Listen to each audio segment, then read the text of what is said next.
Greetings, thank you for lending an ear to the Voice of the Times for Friday, December 17, 2021. For today's editorial, Gearing Up for Omicron Threat. A returning Filipino and a Nigerian are the first confirmed cases of the Omicron COVID-19 variant in the Philippines. The two, who have since been quarantined, arrived before the government banned foreigners from countries where Omicron has broken out. It was just a matter of time before the new variant reached our shores. The big question now is, are we ready for it? The government says it has long prepared for the onset of Omicron.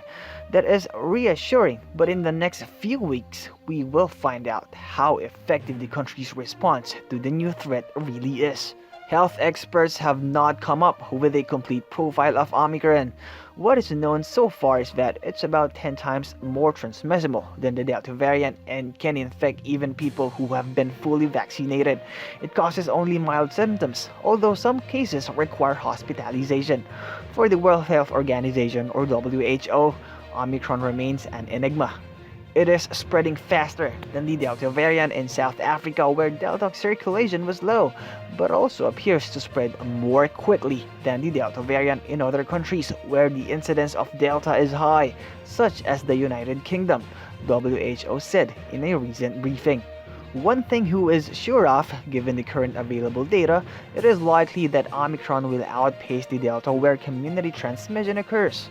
That should give the government something to worry about. Earlier this year, it was blindsided by Delta because it did not react quickly enough after the variant ran rampant in India. Health authorities also hedged before acknowledging that Delta had infiltrated our borders. As a result, quarantining did little to contain the variant.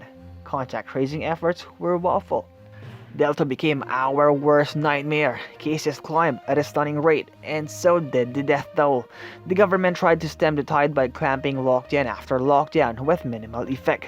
There were long queues before hospital beds could be freed up for COVID patients. Oxygen tanks were in short supply. We climbed out of that abyss only after coronavirus vaccines began to pour in and the government shifted from hard lockdowns to an alert level system that has proven to be more feasible. No one likes to go through that nightmare again. Before Omicron struck, the government was beginning to reopen the country to foreign travelers and vacationing overseas Filipinos, relaxing arrival restrictions and shortening quarantines for the fully vaccinated. It was an economic decision. Other countries in the region have been aggressive in reviving their tourism industry, and we can't afford to lag behind. Many Filipinos residing in the United States were enticed to book flights to the home country, anticipating a longer Christmas reunion with family and friends following the reduction of quarantine periods. But with the protocols revised, they now face isolation in quarantine facilities several days longer than they had expected.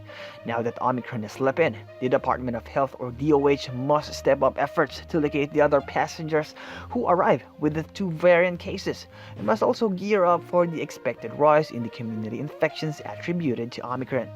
The government must also make sure there is no let-up in its vaccination drive. Metro Manila is almost on target in its inoculation campaign, but other regions are struggling to keep up. The Octa Research Group believes the country has never been more prepared for an Omicron surge. We have substantial immunity, our hospitals are much better equipped, our nursing staff and healthcare workers are much more experienced, and they know how to deal with COVID-19, notes Octa fellow Father Nicanor Austriajo Jr. Just the same, another Octa fellow Ranjit S. Rai reminds everyone that complacency should have no place in our current strategy, and we should continue to be vigilant and learn as much as we can about Omicron. Nothing must be left to chance. And that's the editorial for Friday, December 17, 2021. For more news and information, get a copy of the Manila Times on print. Subscribe to its digital edition or log on to www.manilatimes.net. Follow us on Twitter, Facebook, or Instagram and listen to the Voice of the Times.